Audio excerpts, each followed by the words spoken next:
Voilà.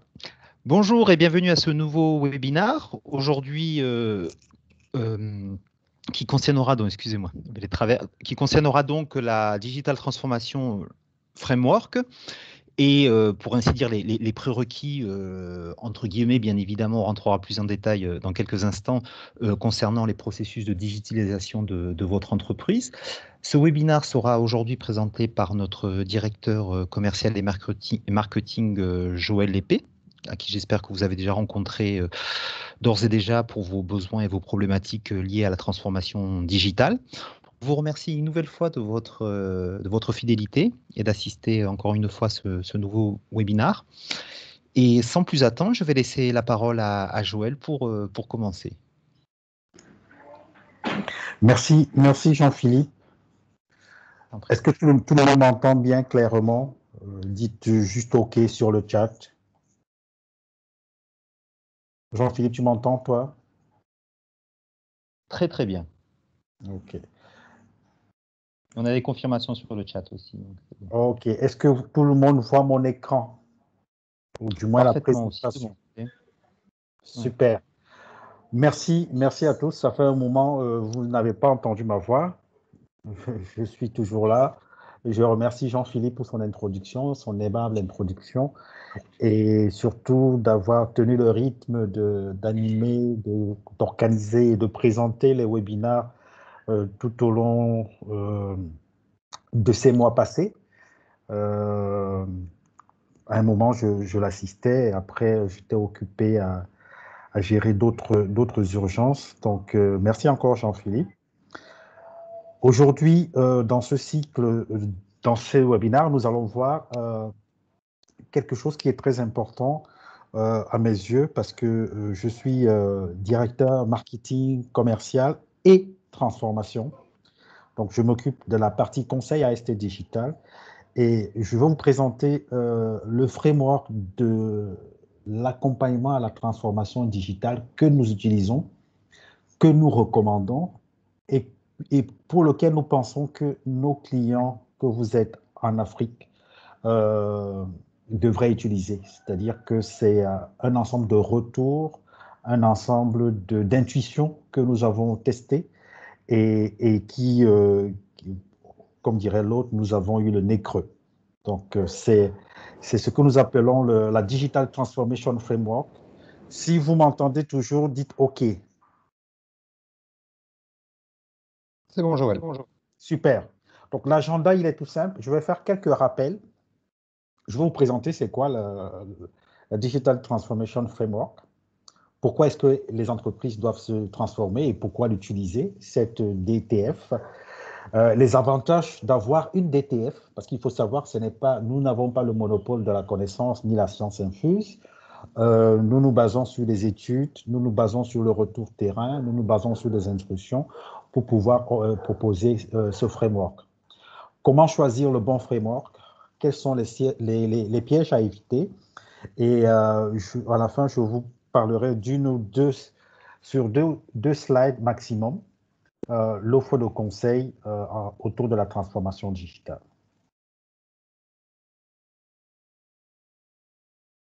Uber a été créé en 2009, Chrysler en 1892, General Motors et toutes ces grosses majors du transport, de la mobilité, sont plus anciens que Uber, sauf que Uber dépasse en termes de capitalisation boursière plusieurs compagnies, plusieurs entreprises de mobilité, donc en gros les constructeurs de voitures. La plus grosse capitalisation boursière aujourd'hui et la première entreprise en termes de mobilité, c'est Tesla, une entreprise qui n'a même pas 20 ans. Cette slide pour précéder cette définition, qui est de dire que la transformation digitale n'est pas une question de technologie. Donc, dans ce premier appel, il faut que nous nous mettions d'accord pour dire la transformation digitale n'est pas une question technologique. Il est vrai que nous constatons chez nos différents clients que La plupart des personnes en charge de la transformation digitale sont des informaticiens, sont des personnes qui viennent de la DSI. Mais la transformation digitale n'est pas une question de technologie. À la fin, je vais vous montrer une autre citation après avoir déroulé ma présentation. Les 5 domaines de la transformation digitale concernent le client, la compétition, c'est-à-dire l'environnement, les gens avec qui nous sommes en compétition sur le marché, les données, l'innovation et la valeur que nous apportons sur le marché. Vous voyez qu'il n'y a rien de technologique là, pour l'instant. Effectivement, on peut parler de la data, dedans il y a de la technologie. Dans l'innovation, il y a de la technologie. Dans la valeur que nous apportons au marché, il y a de la technologie. Dans la manière avec laquelle nous interagissons avec les clients, il y a de la technologie. Comment est-ce que nous regardons et gérons et réagissons face à la compétition, il y a la technologie. Donc, à la fin, la technologie est le socle de la transformation digitale. Le pilier, il y a 3 piliers que nous aimons bien remonter à ST Digital. Le premier, c'est l'expérience client. Là, vous trouvez les clients, le customer. Le deuxième pilier, c'est les processus opérationnels. Et le troisième pilier, c'est la création de valeur. Donc, comment je change le business model. De ces 3 piliers sont basés sur la partie technologie et sur les hommes, sur l'humain. Jean-Philippe, j'espère que vous avez lancé l'enregistrement, juste pour rappel.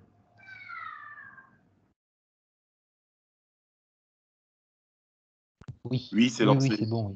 OK. Donc, dans la partie, dans le premier domaine qui est le domaine des clients, on est passé de cibles passives vers des réseaux dynamiques. J'aime beaucoup ce schéma, j'espère que vous le voyez. C'est que le premier modèle qui nous a longtemps guidé, c'est le modèle d'entreprise en mode mass market. One size fits all. On fait un produit, on le vend à plusieurs clients, on les adresse en production massive, c'est-à-dire industrielle, avec une communication massive. On fait du PLV, on fait du 4x3, on fait des grands panneaux, on fait de la publicité à la radio. Voilà. C'est bam, bam, bam, bam, bam, on chute jusqu'à ce qu'on voit. C'est le plus fort sur le marché. D'accord? D'où la naissance du marketing des 4P. Ensuite, vous avez le nouveau modèle qui est un modèle en réseau. C'est-à-dire vous êtes une entreprise. Pour atteindre vos clients,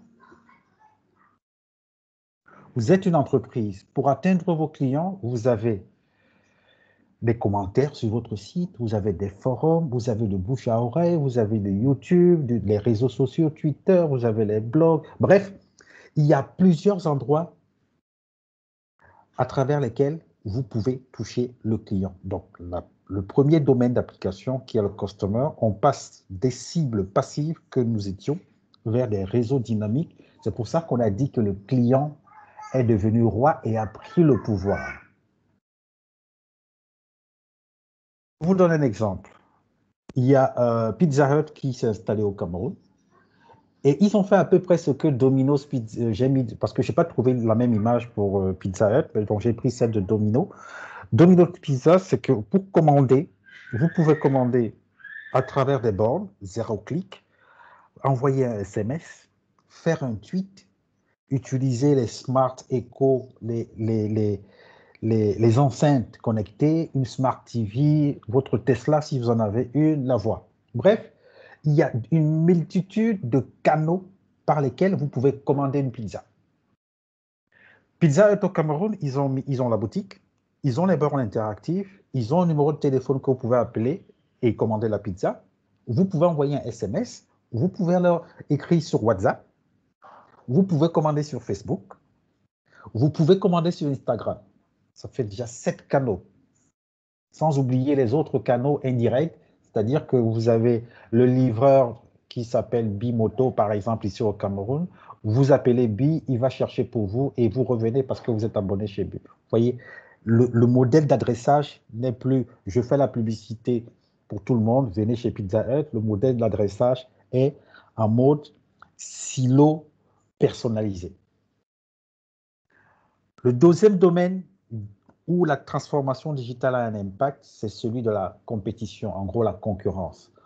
On part d'un modèle de produits et services vers un modèle de plateforme.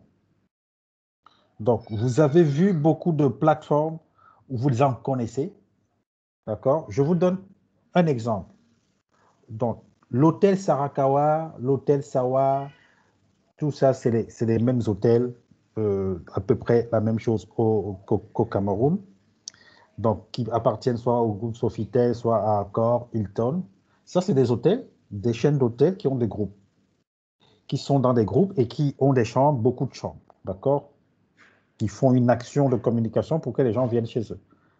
Mais il y a un hôtel que personne n'a jamais vu, mais que tout le monde, dans lequel tout le monde est déjà à peu près passé, d'accord? C'est Airbnb.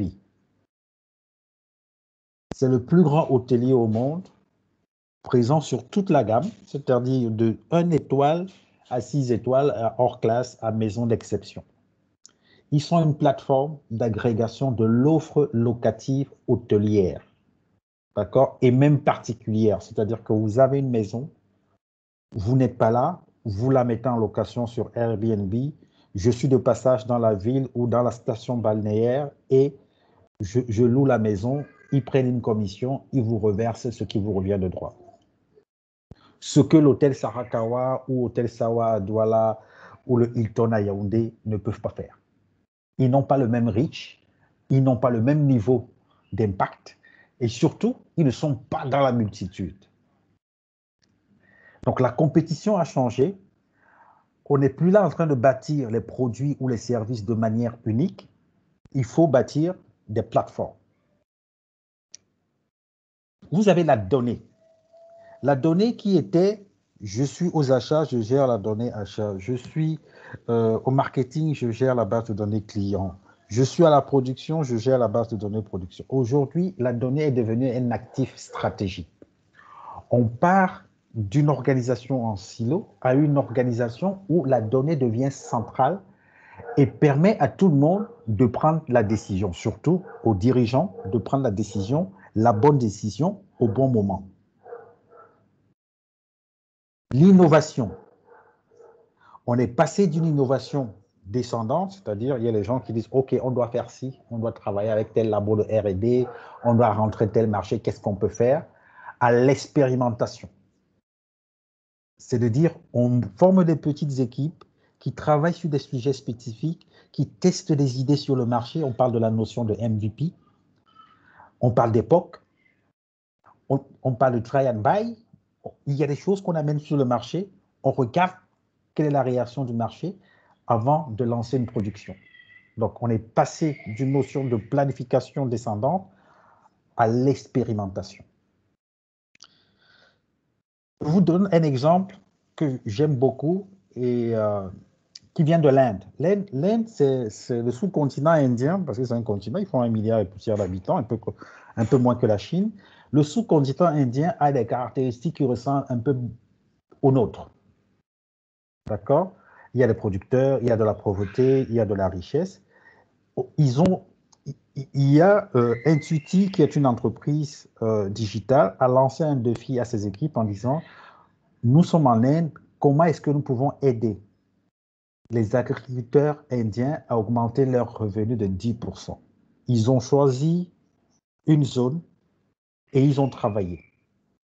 Vous voyez que jusque-là, il n'y a pas de technologie, je rappelle encore. Il n'y a pas de technologie. C'est juste de la réflexion, comment je fais pour augmenter le revenu des Indiens de 10%. La première chose, ils ont créé un système de vente aux enchères en ligne, essentiellement basé sur eBay. eBay est très présent en Inde. Ensuite, ils ont mis à disposition l'information sur l'offre des fermiers, l'offre des agriculteurs. Donc, ils leur ont demandé de mettre à disposition l'offre et eux, ils sont allés chercher les acheteurs et tout se fait par SMS et par un code USSD. J'envoie ma production sur un code, à travers un code, je reçois ma commande à travers le même code. Vous voyez, Et le résultat est qu'ils ont augmenté le revenu de 1 million de fermés de plus de 20% sur une période d'1 an. Donc, c'est parti d'une réflexion stratégique, c'est parti d'une vision. Ça a utilisé la technologie pour pouvoir arriver à un résultat. Ça, c'est la fameuse innovation frugale qui est très, très, très répandue en Inde. C'est de dire, j'utilise les moyens qui sont les miens pour pouvoir apporter quelque chose sur le marché. La valeur, de la défense de la valeur à l'adaptation. Pour dire quoi? C'est qu'avant, j'ai mon chiffre d'affaires, je fais tout pour ne pas le perdre. Je fais tout pour qu'il ne baisse pas. Maintenant, j'ai un chiffre d'affaires, je fais toujours tout pour qu'il ne baisse pas, sauf que je ne reste pas sur mes vaches sacrées. Je commence à chercher les adjacent revenus, je commence à chercher comment faire pour améliorer la chaîne de valeur. Qu'est-ce que j'apporte au client pour qu'il continue à me donner son argent? D'accord? Donc, il y a eu une réorganisation, une reconfiguration globale de la chaîne de valeur. Avant, la chaîne de valeur s'appuyait sur la capacité de production, les immobilisations. J'ai les usines, j'ai les machines, d'accord? J'ai les salariés, 400 000 salariés pour certains. J'ai le savoir-faire, donc j'ai les brevets.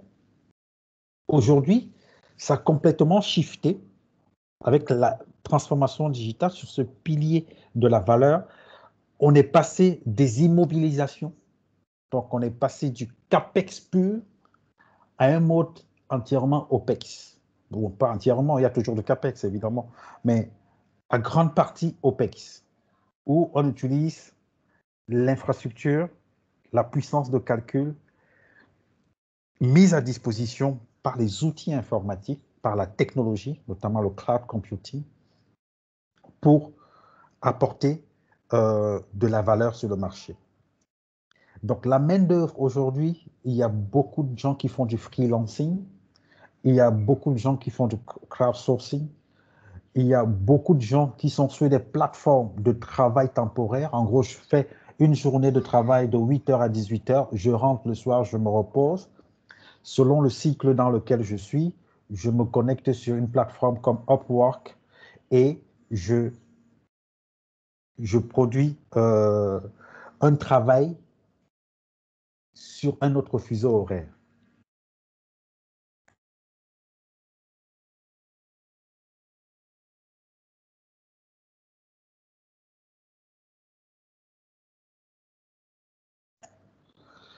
Donc ensuite, il y a l'open innovation. L'innovation ouverte, c'est-à-dire, j'utilise la multitude, donc j'utilise la population, j'utilise les gens qui sont à disposition pour leur demander de m'aider à faire un certain travail. Donc la valeur part du brevet où j'avais les équipes de chercheurs vers nous sommes plusieurs personnes à travailler sur un sujet, comment est-ce que nous pouvons le mettre en valeur pour que le sujet avance?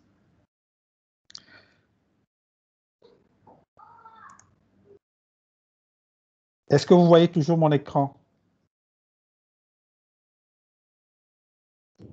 Oui, oui, oui. Okay. Oui. Oui, c'est bon, nous voyons ton écran. Merci. Donc, toujours dans la valeur, je vous donne aussi un exemple qui m'a beaucoup marqué, c'est le The Hip Hop Project, qui est fait par le New York Metropolitan Museum of Art.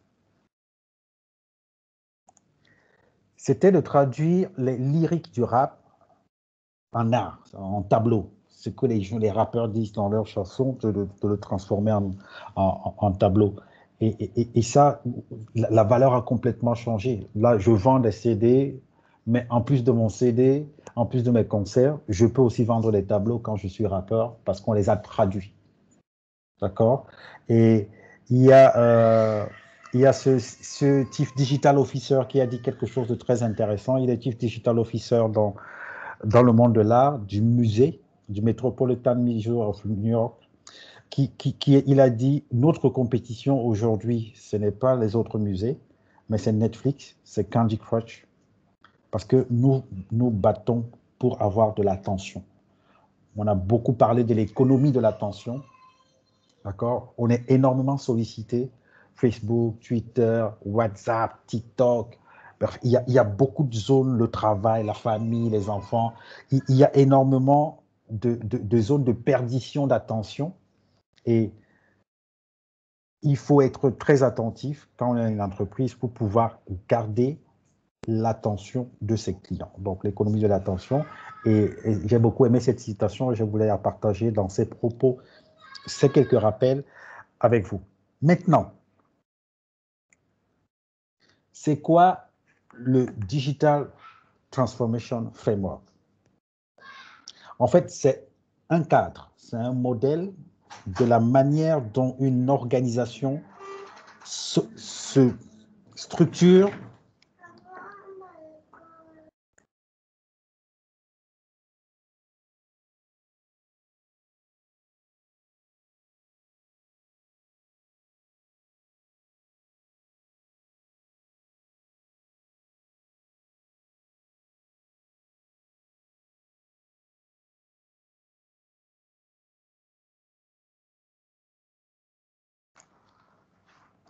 Excusez-moi, je crois que j'ai été coupé quelques secondes. OK.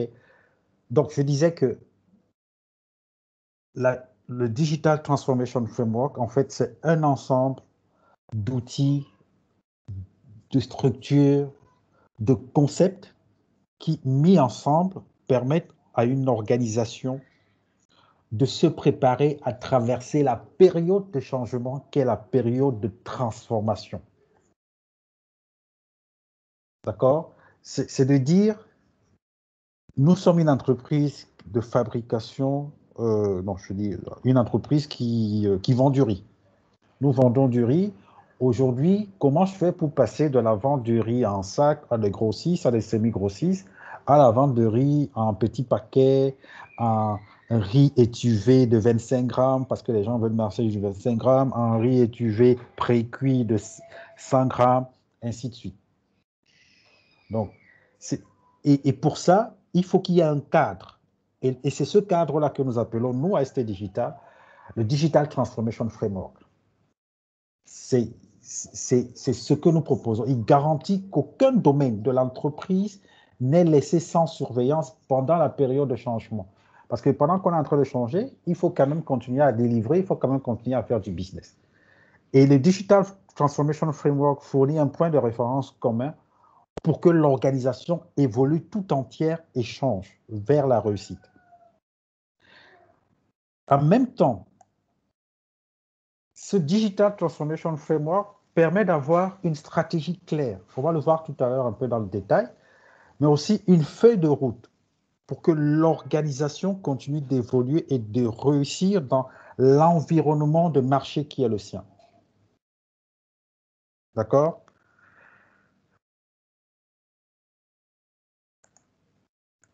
Donc, pourquoi les organisations doivent-elles se transformer? Évidemment,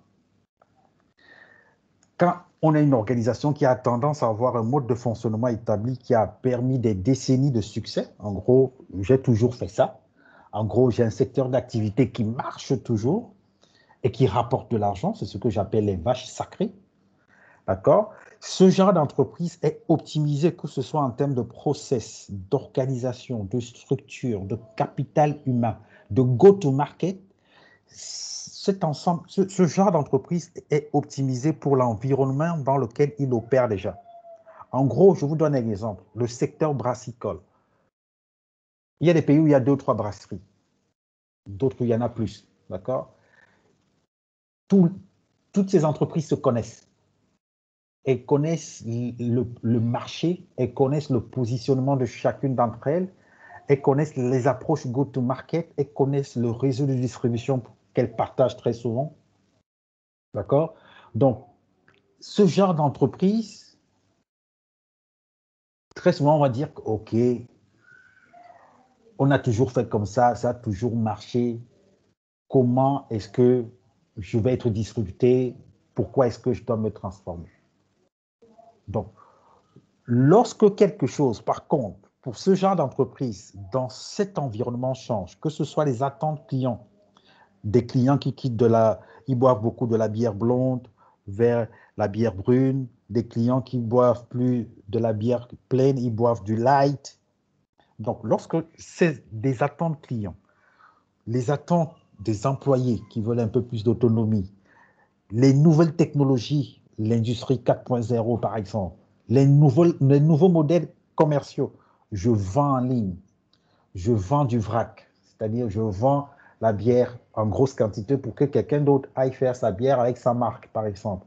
L'introduction de nouvelles startups qui proposent des bières importées pour les jeunes. Lorsque quelque chose dans cet environnement change, que ce soit rapidement, parmi ceux que j'ai cités, ou avec le temps, si vous n'êtes pas équipé pour vous adapter et changer, vous êtes en danger. Donc, raison d'être en alerte et de se transformer. Quel que soit le secteur dans lequel une organisation existe, les pressions communes liées aux marges bénéficiaires, c'est toujours ça, hein, une question d'argent. À l'activité, la marge bénéficiaire, rappelez-vous, dans les domaines, c'est la valeur. L'activité des concurrents, c'est du domaine de la compétition. Les attentes du client, c'est du domaine des customers. La technologie, c'est la data et l'innovation. La décision de commencer une transformation s'impose. Donc, quel que soit votre secteur, il est très important d'avoir sur le radar ces 5 éléments, donc la valeur, l'innovation, la data, les clients. Il est très important d'avoir ces éléments sur le radar que lorsque quelque chose, une pression, que ce soit interne ou externe, amène un des indicateurs sur ce segment bouge, il faut bouger avant qu'il ne soit trop tard, ou alors il faut anticiper et commencer à se transformer. Évidemment, votre organisation a peut-être déjà entamé sa transformation, officiellement ou officieusement. Hein. Si tel est le cas, il est impératif qu'un cadre de transformation soit mis en place pour garantir le succès de cette dernière. Et ce cadre de transformation, c'est ce que nous appelons le Digital Transformation Framework. Et pourquoi est-ce qu'il faut avoir ces outils, ces process, ces structures, ces concepts, cette façon de penser qu'est le Digital Transformation Framework? C'est tout simplement parce que la transformation digitale de toute une organisation n'est pas facile. C'est difficile. Il ne s'agit pas de suivre une liste de contrôle, une checklist où il faut cocher des cases. L'organisation doit se transformer et il y a la casse, il y a des réticences, il y a des freins, il y a des moyens à mettre en jeu, il y a plein de choses. D'accord? Donc, l'avantage d'avoir un digital framework, un digital transformation framework, l'outil qui unit l'organisation et fournit un point de départ commun à toutes les équipes, c'est de dire, quel que soit le niveau, là je vous ai mis quatre choses, c'est-à-dire le management, le conseil d'administration, les employés et les opérations, on peut ajouter pour les finances, on peut ajouter pour le marketing, on peut ajouter pour le légal, en bref, tous les départements, quels qu'ils soient dans votre organisation, il y a toujours quelque chose qu'on retire, qu'on gagne à avoir un cadre d'encadrement, un cadre qui donne un sens, un cadre qui embarque la compagnie vers l'objectif qui est le vôtre, c'est-à-dire la transformation. Alors maintenant, voici le fameux Digital Transformation Framework. Dans la partie, vous voyez toujours ma présentation? Parce que de temps en temps, je peux peut-être aller vite. Jean-Philippe? Oui, c'est bien, Joël, pas de problème. Okay, merci. Donc, comment choisir un bon framework? Le bon framework, il y en a beaucoup, hein, mais nous, selon ce que nous avons vu, ce que nous regardons aussi la concurrence, essentiellement européenne, ce que nous avons vu, c'est qu'il faut avoir un framework qui est agile, d'accord, adaptable, agile, qui peut rentrer dans n'importe quelle organisation. Nous accompagnons plusieurs structures, nous sommes dans le monde brassicole, nous sommes dans les telcos, nous sommes dans l'assurance, nous sommes dans la banque. Vous voyez que ce n'est pas la même chose. Les thématiques globales sont les mêmes, c'est-à-dire qu'il faut qu'on gère les clients, il faut qu'on gère l'innovation, il faut qu'on gère les données, il faut qu'on gère la valeur, il faut qu'on gère les employés. Voilà.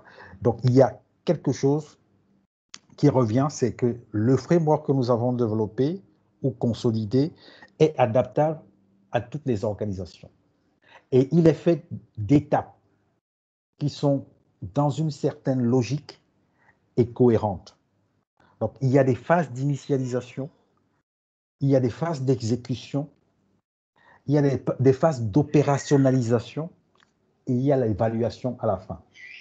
Donc, c'est ce que j'ai appelé le discover, le design, l'initiation, la reformulation et la mesure.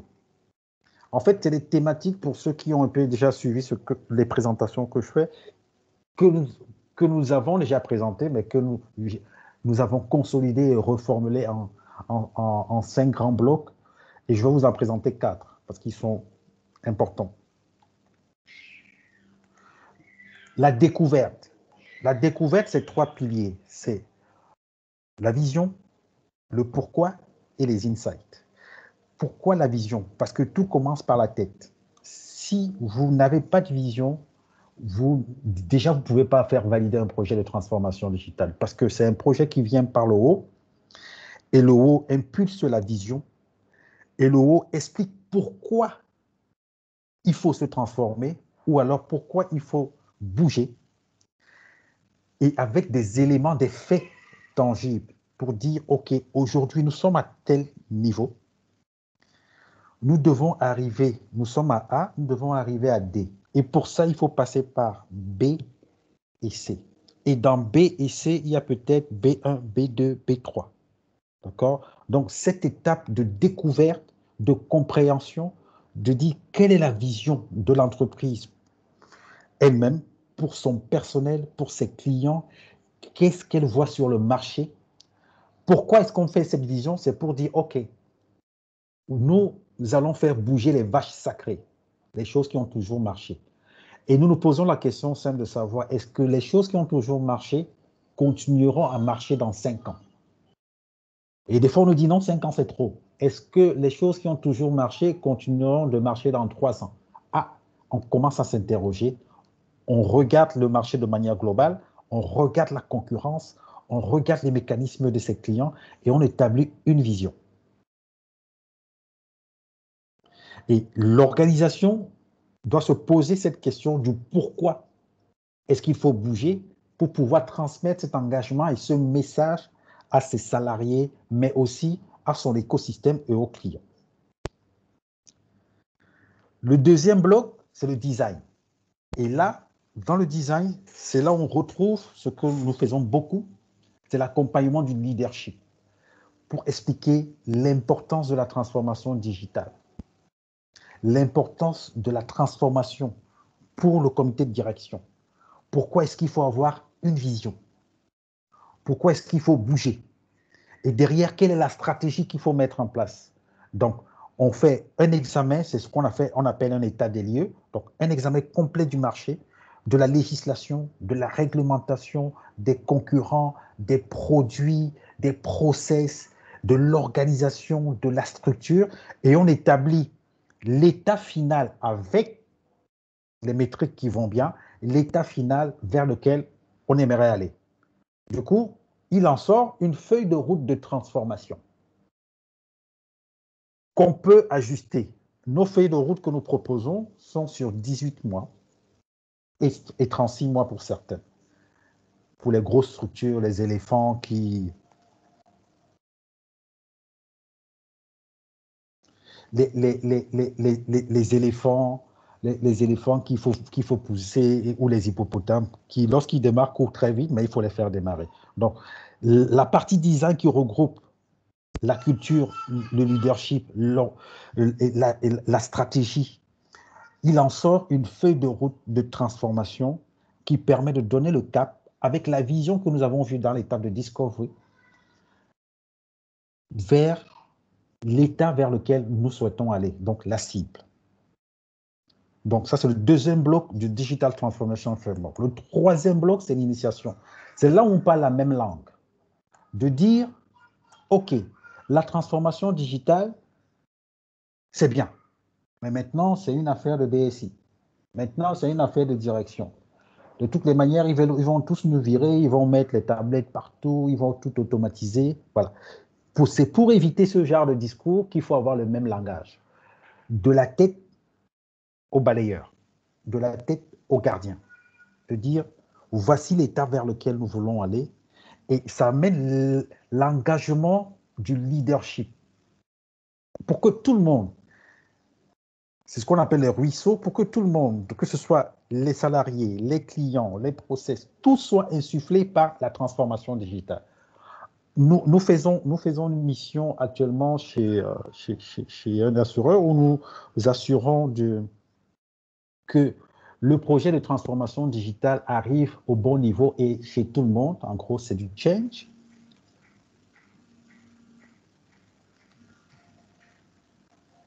Donc, nous essayons de dire, chaque fois qu'il y a un projet, on regarde qu'est-ce que le digital peut y apporter. Chaque fois qu'il y a un process à écrire, on regarde qu'est-ce que le digital peut y apporter. Comment est-ce que le digital peut nous aider à gagner. Et là, on rentre dans des process culturels. D'accord?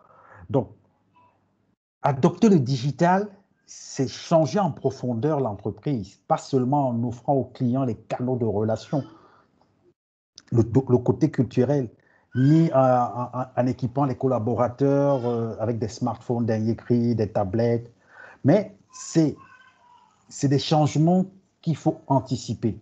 Et là, le côté culturel est très important. Les changements qu'il faut anticiper, et dans le Digital Transformation Framework, nous le prenons en partie, ou en grosse partie, dans la partie culturelle. C'est les changements culturels qui vont privilégier le bien-être, c'est-à-dire pendant la période d'évolution des repères. Parce que quand on fait la transformation, quand on transforme, ça évolue, ça change. Donc ça, c'est le premier biais qu'il faut corriger ou qu'il faut adresser, le changement culturel. Mais la culture amène aussi le changement dans le langage. Donc, il y a le changement d'organisation. Le changement d'organisation dans les organisations digitales, les approches pyramidales disparaissent ou s'aplatissent pour laisser la place aux hiérarchies horizontales. D'accord? Donc ça, c'est quelque chose qu'il faut aussi prendre en compte. Et enfin, il y a la partie rythme. À quel rythme est-ce que nous allons? Les changements de rythme qui donnent la part belle à l'instantanéité. Tiens, j'ai une idée, je fais. Et au moment présent, c'est là où on parle de test and fail. OK, oh, tu as essayé, ça n'a pas marché, on essaye. Qu'est-ce que tu as appris? On fait un post-mortem, on avance, on essaye autre chose. Donc, c'est dans cette partie-là qu'on accompagne ces changements profonds. Et enfin, le refine. Donc, le refine, c'est de dire, on a fait, ou on est en train de faire, il faut évaluer. On évalue entre l'état d'où nous sommes partis par rapport à l'état auquel nous voulons arriver et entre les deux, où est-ce que nous en sommes? Est-ce que nous sommes déjà arrivés? Est-ce que nous y sommes proches? Est-ce que nous y sommes éloignés? Est-ce qu'on est tombé en route? Si on tombe, il faut se relever. Ensuite, vous avez les benchmarks. Non seulement vous vous évaluez par rapport à comment vous allez atteindre votre cible, mais vous vous évaluez aussi comment avance ou réagit la concurrence. Parce que quand on fait une transformation, il y a des éléments visibles, il y a des choses qu'on voit. Et tout le monde s'épie. Ça s'appelle l'intelligence économique. Donc, les concurrents, ils ne restent pas les bras croisés, ils regardent ce que vous faites. Donc, dès cet instant, il faut être prêt à regarder, à se mesurer aux autres. Ça s'appelle le benchmarking. Et enfin, quand il y a quelque chose qui ne marche pas bien, on repositionne. Il y a un terme qu'on appelle le pivot. Donc, on change de cap. Pour ceux qui ont joué au basket, vous voyez le rôle du pivot, c'est exactement la même chose. Donc, voilà rapidement présenté le Digital Transformation Framework. Donc, c'est le discovery, c'est le design, c'est l'initiation et c'est l'amélioration, donc le refine. Et il y a le dernier point qui est la mesure globale de tout ce programme de transformation. Bien évidemment, il y a un certain nombre de pièges qu'il faut éviter. J'entends un bruit de fond. Il y a quelqu'un qui veut parler? Priez de couper vos micros, s'il vous plaît. Vous posez vos questions dans le chat et bientôt, on aura la séance de questions-réponses. Donc, il y a 3 pièges essentiels qu'il faut éviter.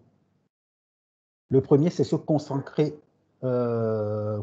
uniquement sur la technologie. C'est l'erreur la plus courante et c'est l'erreur qu'on constate tout le temps. Les gens pensent que faire la transformation digitale, c'est à mettre en place un site web, c'est aller sur le cloud. Non, c'est pas ça la transformation digitale. C'est une partie, une très petite partie d'ailleurs. C'est la base. C'est la partie technologie.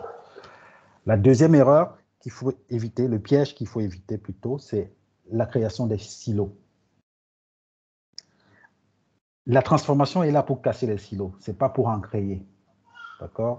Travailler en silo, faire sa transformation sans dire qu'on est en train de faire la transformation, les changements qui arrivent sans dire aux gens, continuer à faire comme d'habitude, on fait un autre projet de transformation à part, personne n'est au courant, ça ne va pas marcher. Ça ne marchera pas. Où il y aura la résistance au changement, il y a les gens qui vont se buter, il n'y aura pas d'adoption, il n'y aura pas d'usage. Ce qui amène à la troisième erreur ou troisième piège à éviter, qui est ne pas investir dans le changement de culture et la communication. Il faut communiquer.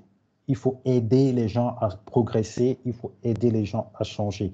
Donc là, on rentre dans la partie change, dans la partie acculturation.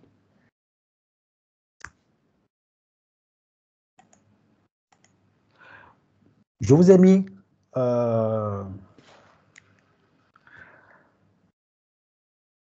un playbook. Le playbook, il y a le Digital Transformation Framework. Je vous ai présenté globalement le framework. Là, je vous ai mis un playbook. Un playbook qui est sorti d'un Digital Transformation Framework fait par un enseignant de MIT que j'aime beaucoup, qui reprend les 5 thématiques que je vous ai présentées et avec des thèmes à chaque fois. En gros, si on veut adresser les clients, il faut créer les communautés. Et en face, on vous dit ce qu'il faut faire. Dans les key concepts, ça peut être les projets qu'il faut mener. Vous voulez gérer la compétition, donc il faut bâtir les plateformes, pas seulement les produits et services. Pour ça, il vous faut un business model sur les plateformes, il vous faut une gestion de l'indirect, il vous faut que vos produits et services puissent être des intermédiaires, c'est-à-dire que vous ajoutez des intermédiaires dans la chaîne de valeur. Il faut avoir une competitive value trade. Si vous attaquez la data pour la rendre comme asset, il vous faut attaquer la big data, il vous faut faire du BI, il vous faut et la valeur pareil. Donc, c'est un peu ça. Pour terminer sur cette partie et dire la transformation numérique au départ, j'ai dit que n'est pas une affaire de technologie, n'est pas une question de technologie. La transformation digitale est une question de stratégie, de leadership et de nouvelles façons de penser. Stratégie, je dirais même leadership, stratégie et nouvelles façons de penser. La technologie n'est que le socle qui nous permet d'opérationnaliser ce qui ressort du leadership, de la stratégie et de la nouvelle manière de penser. Donc, c'est pour ça, dans le Digital Transformation Framework, vous avez des aspects qui concernent l'humain, vous avez des aspects qui concernent la technologie, vous avez les aspects qui concernent le process, la stratégie, la pensée, la culture, le langage de l'entreprise. Voilà. Donc, les 2 slides pour ST Digital, ce que nous faisons de temps en temps. Donc, on réfléchit à sa transformation, on la prépare et on la pilote. Et à chaque fois, je vous mets les activités que nous faisons. Ça, c'est une vue. Donc, dans le pilotage, on fait par exemple la feuille de route. Je vous en ai parlé. C'est la partie design. On fait les conférences d'acculturation.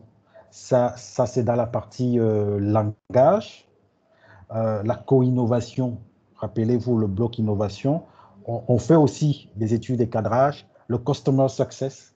Donc, ça, c'est la partie change. Comment on aide au change. Comment on aide à améliorer les usages, comment on aide à améliorer l'adoption, comment on embarque les gens dans ce rêve qui est d'amener une compagnie d'un état A à un état B. Et la même vue, mais avec une approche service.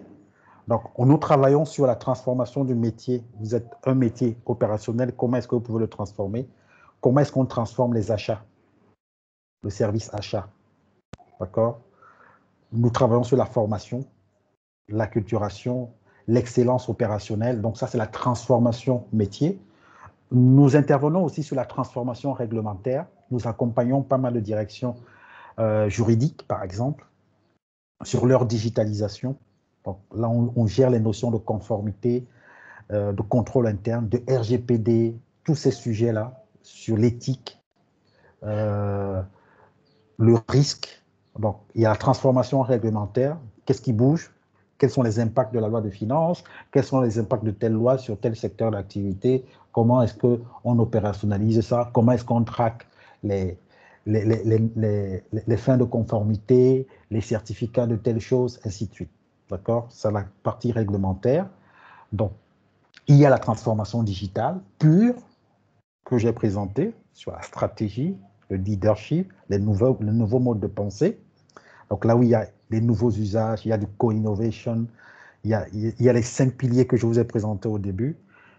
Et nous avons la transformation du système d'information. Parce que on peut penser la transformation, mais si vous n'êtes même pas digitalisé avant même de transformer, il faut déjà être digitalisé. Il y en a qui sont beaucoup encore qui sont informatisés, c'est-à-dire ils ont les ordinateurs, chacun fait comme il peut avec, ils ont un embryon de LAN, ils ont du client-serveur, ça c'est de l'informatisation. Il y a une étape intermédiaire qui est la digitalisation avant d'arriver à l'étape de la transformation digitale. Et ce cycle suit. Donc, nous avons des propositions autour de la transformation et la stratégie de la transformation du SI. Comment est-ce que je vais vers le cloud? Pourquoi est-ce que je dois utiliser un data center local, distant? Comment est-ce que j'organise mon architecture de service? L'urbanisation de mon système d'information? Qu'est-ce qui doit entrer à l'intérieur? Qui est-ce qui peut m'accompagner en termes de transition? Je vais vers le cloud, mais mes équipes n'ont jamais vu ce que c'est ou ils ne savent pas trop. Je fais venir un chef de projet qui a déjà travaillé sur le cloud, qui est là avec eux, qui les accompagne, qui les motive, qui les coach, qui apporte de l'intelligence, du retour d'expérience. Donc, nous avons aussi ce genre de prestations. Donc, nous avons toute la partie conseil, mais aussi toute la partie conseil stratégie, mais aussi toute la partie opérationnalisation de la transformation, qui est sur le métier, la partie réglementaire, la partie digitale pure et la partie système d'information. Oups! Nous y sommes, surprise. Bon, j'annonce la surprise après les questions. Merci. Jean-Philippe? Merci. Oui, merci bien, Joël. Je ne sais pas s'il y a des questions sur le chat. Non, sur le chat, ça a été assez tranquille, j'ai envie de dire, en termes de questions. Il n'y a pas eu vraiment de questions. Je refais une dernière vérification. Non, c'est bon. Je pense qu'on peut passer à la partie des questions à micro ouvert. Effectivement, comme dit M. Wanji, c'était assez clair. Mais la présentation, j'ai envie de dire, étant terminée, donc je vous invite à peut-être lever la main via le bouton à cet effet et ouvrir vos micros afin de poser vos questions éventuelles.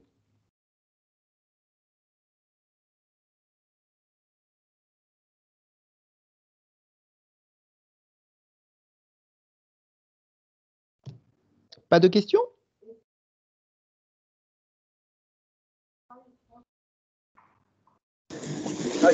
Allô?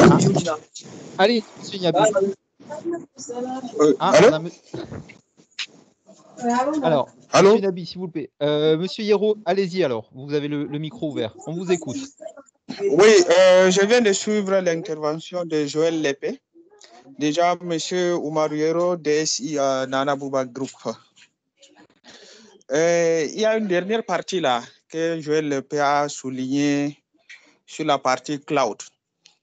Tous ces derniers temps, je suis en pourparlers avec les prestataires comment assurer un conseil puisque je dispose d'un data center local. Et le data center, elle date de 7 ans. sur laquelle je ne veux pas encore réinvestir sur le data center en local.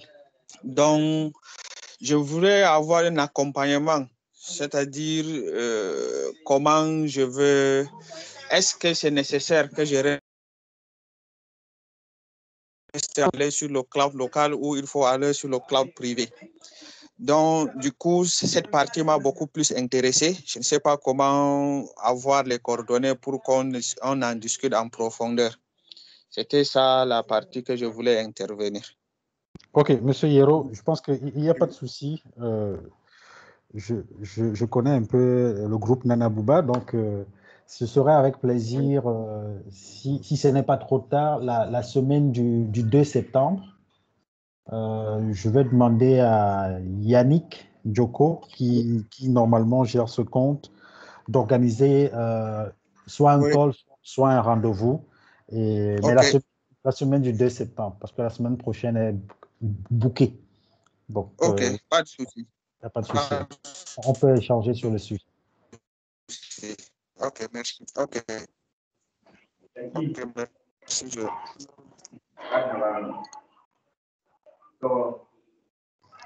D'autres questions, Jean-Philippe?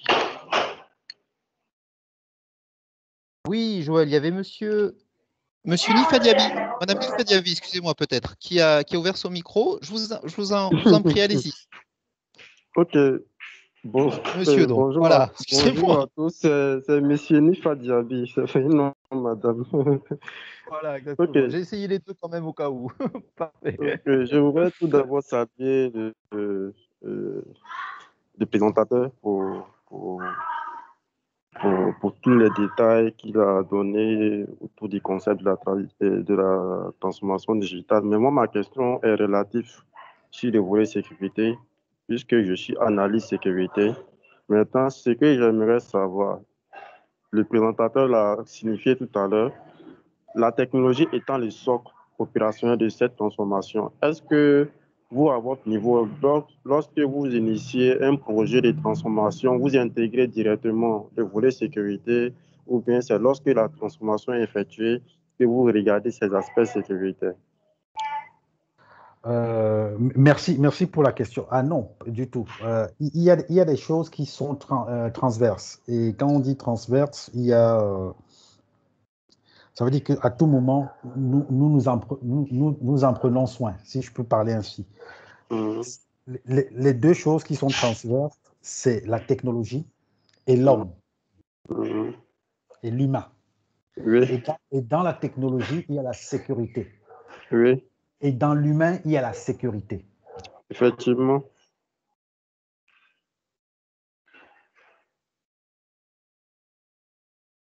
Formation.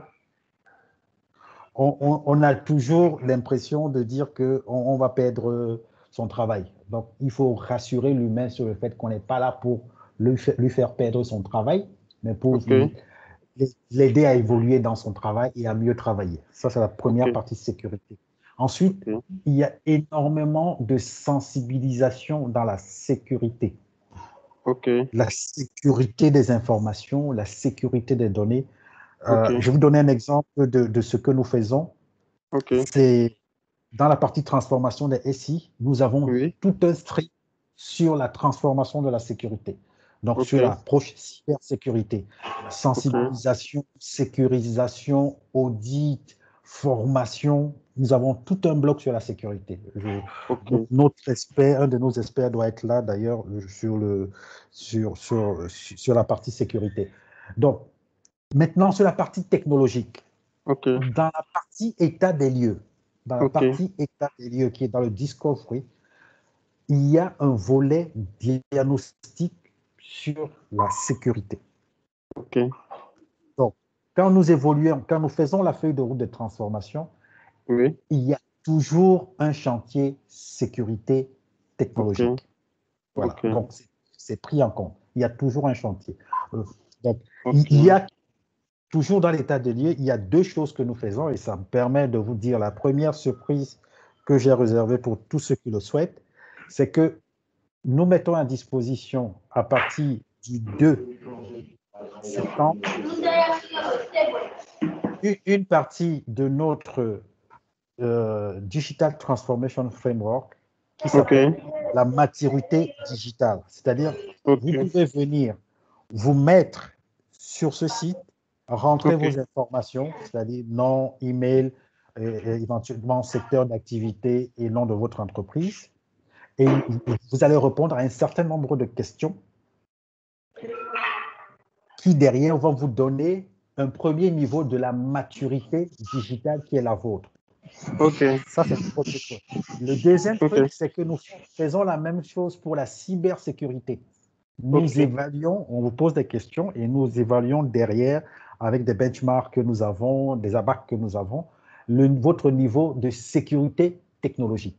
Ça, c'est les deux choses qui vont à partir du 2 que nous allons mettre en ligne et que tout le monde pourra, tous ceux qui sont dans le séminaire et qui le souhaitent, il suffira juste de répondre au questionnaire que Jean-Philippe va partager ou de m'envoyer un email. Je l'ai mis au début de ma présentation pour qu'on vous autorise à avoir le compte parce que c'est quelque chose de fermé et on étudie comment l'ouvrir. Voilà. Donc, la sécurité est en filigrane, un peu comme la technologie à tous les coups.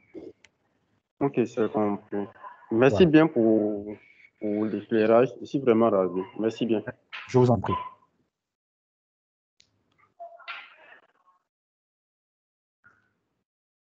Jean-Philippe. Merci bien, Joël. Alors, on a également Monsieur Olivier Tobossi qui avait la main levée. Excusez-moi, je vous invite à intervenir. Oui, allô. Bonsoir, monsieur. Bonsoir, Monsieur Tobossi. On vous écoute, on vous entend très bien. Très bien. J'ai aimé la présentation. Je remercie le présentateur pour sa belle présentation. Ma préoccupation est le suivant. J'ai bien vu les différentes le template présenté au niveau pour la transformation digitale. Et j'ai vu le positionnement aussi. Mais il y a une petite préoccupation que j'ai. Comment nous allons intégrer les oubliés de l'Internet dans la transformation digitale? Ah, vous avez posé la question. Allô? Comment on intègre les oubliés de l'Internet dans la transformation digitale? Ça, c'est une très bonne question. Il y a quelques jours, vous m'entendez?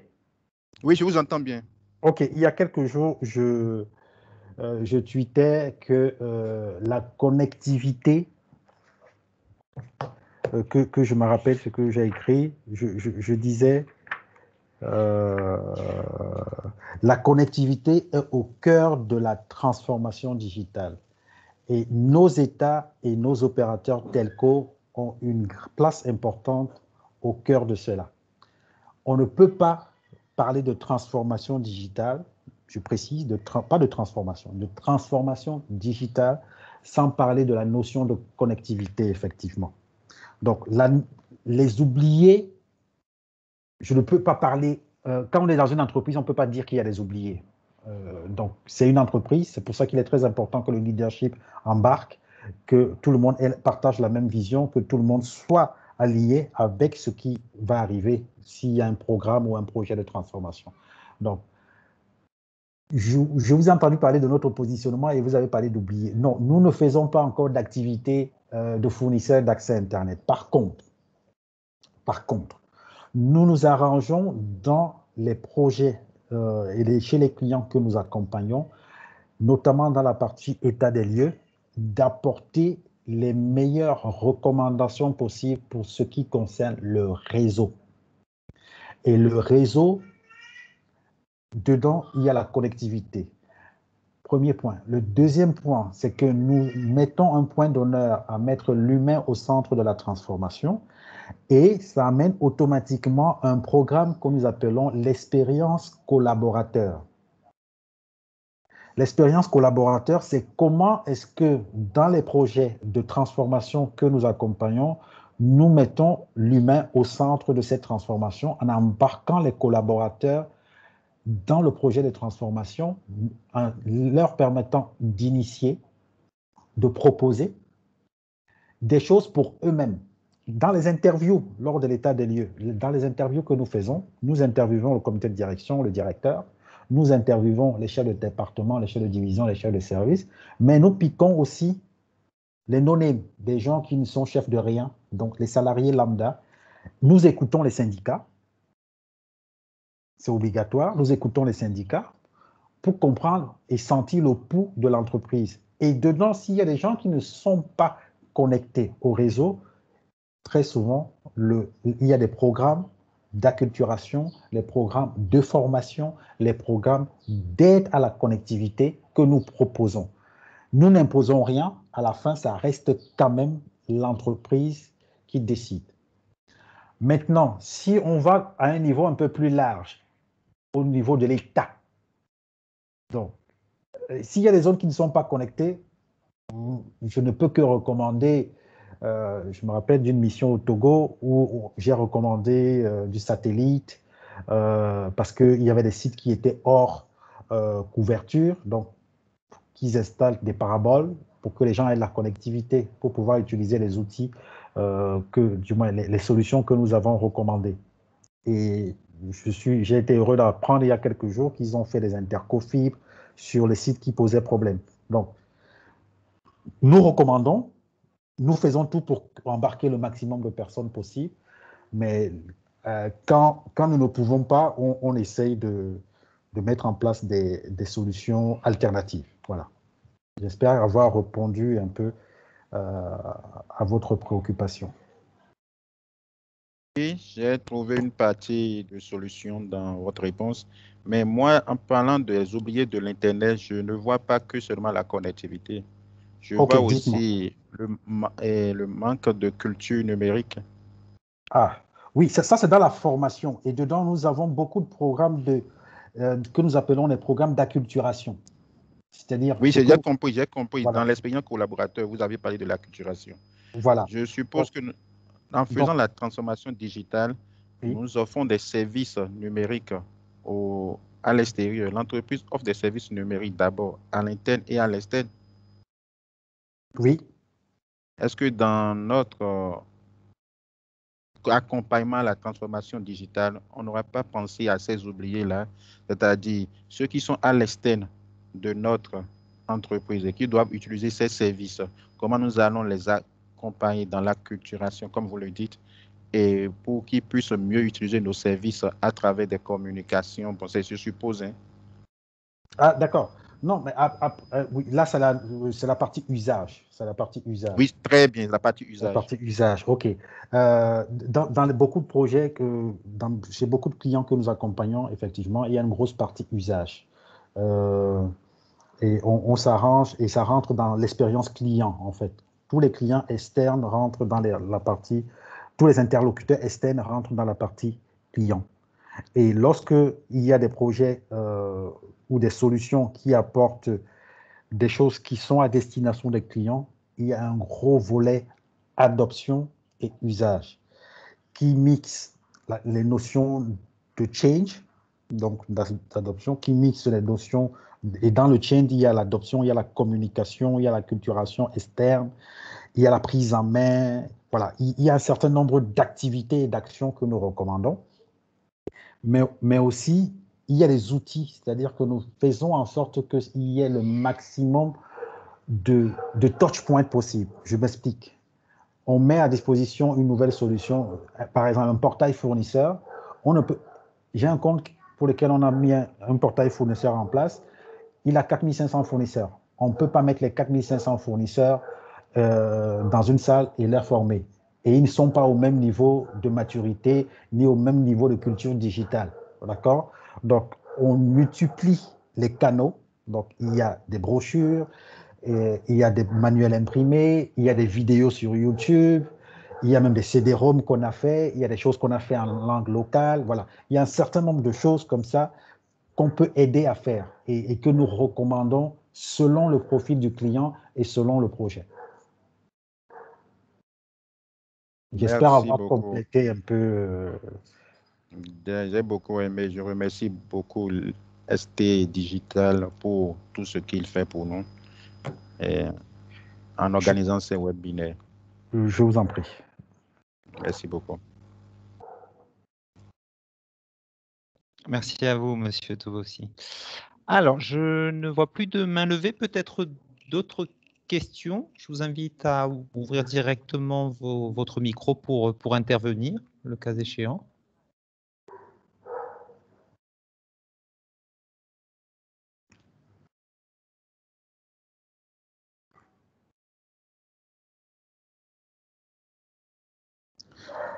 Donc, Jean-Philippe, s'il n'y a pas d'autres mains levées.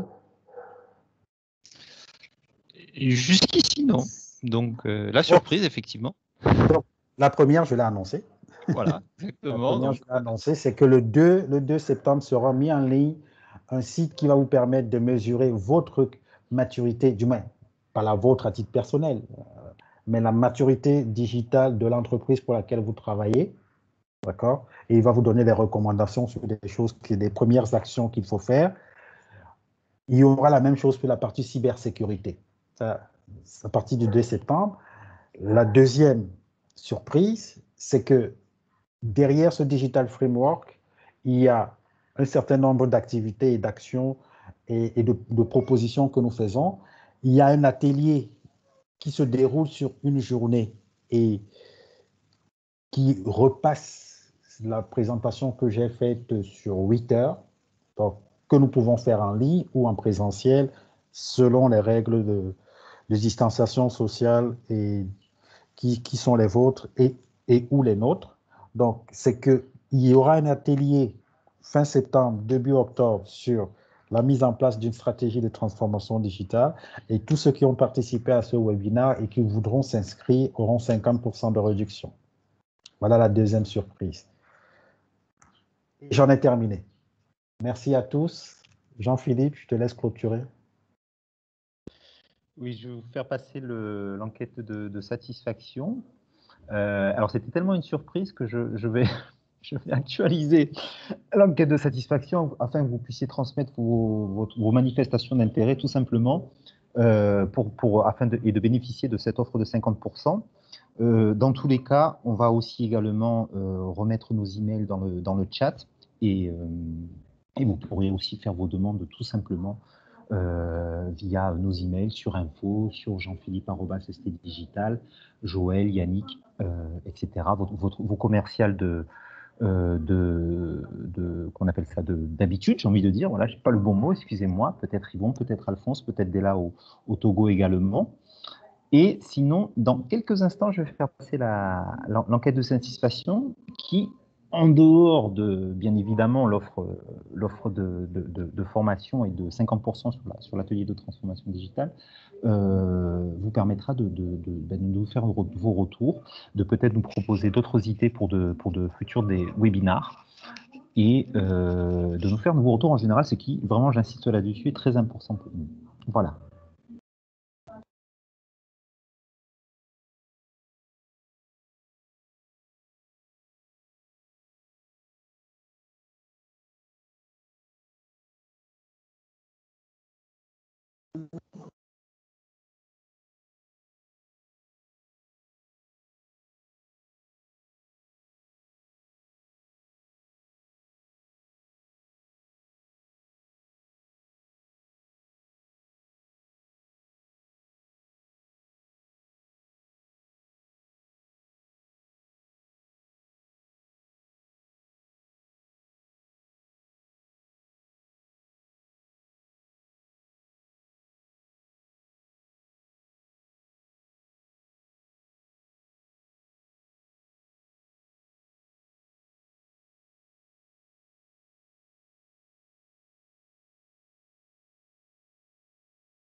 Voilà, vous trouverez dans le chat le lien vers notre enquête de satisfaction que je vous invite à répondre et dans lequel vous pourrez transmettre vos manifestations d'intérêt sur ces 50%, pour être précis, sur notre prochain atelier de transformation digitale. Je vous ai mis un peu avant nos emails. J'invite mes collègues d'ailleurs à également intégrer leurs emails. Pour les différentes régions, bien évidemment. On a beaucoup parlé du Cameroun, mais ST Digital est, comme vous le savez, implanté également au Togo, en Côte d'Ivoire, à Brazzaville, au Gabon presque. Et notre activité se développe dans l'ensemble de la sous-région. On vous remercie encore de votre fidélité pour ce webinaire. On remercie Joël pour sa présentation qui vraiment, je pense, a permis de mettre un peu plus de points sur les différents i de la digitalisation, si je puis me permettre. Et on vous donne rendez-vous la semaine prochaine pour un nouveau webinaire, comme d'habitude, et j'espère cette fois-ci un peu plus tôt. Excusez-moi pour avoir envoyé l'invitation jeudi. En milieu de semaine, cette fois-ci, vous recevrez l'invitation pour le nouveau webinaire. Encore merci à vous. Bonne fin de journée et bon week-end. Au revoir.